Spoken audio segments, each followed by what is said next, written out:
வணக்கம். உங்கள் ரமேஷ் ஓம் பேசிட்டு இருக்கேன்.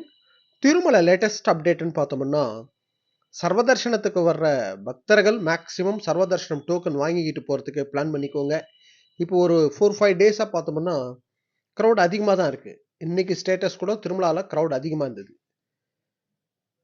சர்வதர்ஷனம் டோக்கன் வந்து இப்போ இந்த வீடியோ எடுக்கிற டைம்னு பார்த்தோம்னா, இப்போ ஈவினிங் 7:10 7:10 ஆகுது. நாளைக்கு அதாவது ஜூன் 2ஆம் தேதிக்கு சம்பந்தப்பட்ட ஸ்லாட்ஸ் எல்லாம் கம்ப்ளீட்டா முடிஞ்சு போச்சு. இப்போ வந்து ஜூன் 3ஆம் தேதிக்கு சம்பந்தப்பட்ட ஸ்லாட் early மார்னிங் 3 மணி ஸ்லாட்ன்றது ரன்னிங்ல இருக்கு. இப்போ இந்த வீடியோ எடுக்கிற டைம்னு பார்த்தோம்னா இப்போ 7:10. ஸோ 3ஆம் தேதி காலையில 3 மணி ஸ்லாட்ன்றது ரன்னிங்ல இருக்கு. இது கூட ஃபாஸ்டா முடிஞ்சிடும். ஏன்னா கிரவுட் இருக்கு. எந்த டோக்கன் இல்லாம போற தரிசனம் பண்றது மேக்சிமம் அவாய்ட் பண்ணுங்க.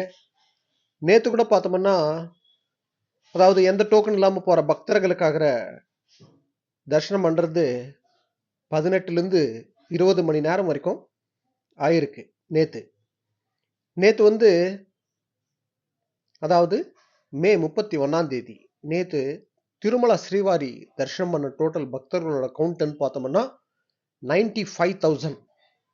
அதாவது அப்படி பார்த்தா விட 1,00,000 பேர் வரைக்கும் தரிசனம் பார்த்துருக்காங்க நேத்து. ஸோ க்ரௌட்ன்றது திருமலால இருக்கு. எந்த டோக்கன் இல்லாம போற தரிசனம் பண்றது மேக்சிமம் அவாய்ட் பண்ணுங்க. நல்லா வீடியோலும் இது சொல்ற விஷயம்தான். சர்வதர்ஷனம் டோக்கன் வாங்கிக்கிட்டு போறதுக்கு பிளான் பண்ணுங்க. திருப்பதில ஈவினிங் ஒரு 5:30 மணிலேருந்து 6 மணி நடுவுலயே இஷ்யூ ஸ்டார்ட் பண்ணிட்டு இருக்காங்க. ஸோ மேக்சிமம் மத்தியானம் ஒரு 3 மணிக்கெல்லாம் திருப்பதியில் இருக்கிற மாதிரி பிளான் பண்ணிக்கோங்க. சர்வதர்ஷனம் டோக்கன்ன்றது வாங்கிடலாம். ஸோ இதுதான் அப்டேட். சர்வதர்ஷனம் டோக்கனோட ஸ்டேட்டஸ்ன்றது நம்ம டெலிகிராம் குரூப்ல நான் ரெகுலரா ஷேர் பண்ணிட்டு வந்துட்டு இருக்கேன். யாராவது ஜாயின் பண்ணாதவங்க டெலிகிராம் குரூப்ல ஜாயின் பண்ணிக்கோங்க. இந்த வீடியோட டிஸ்கிரிப்ஷன் லிங்க் கொடுத்துருக்கேன், ஜாயின் பண்ணிக்கோங்க. ஓகே, நெக்ஸ்ட் அப்டேட்ல மீட் பண்ணுவோம்.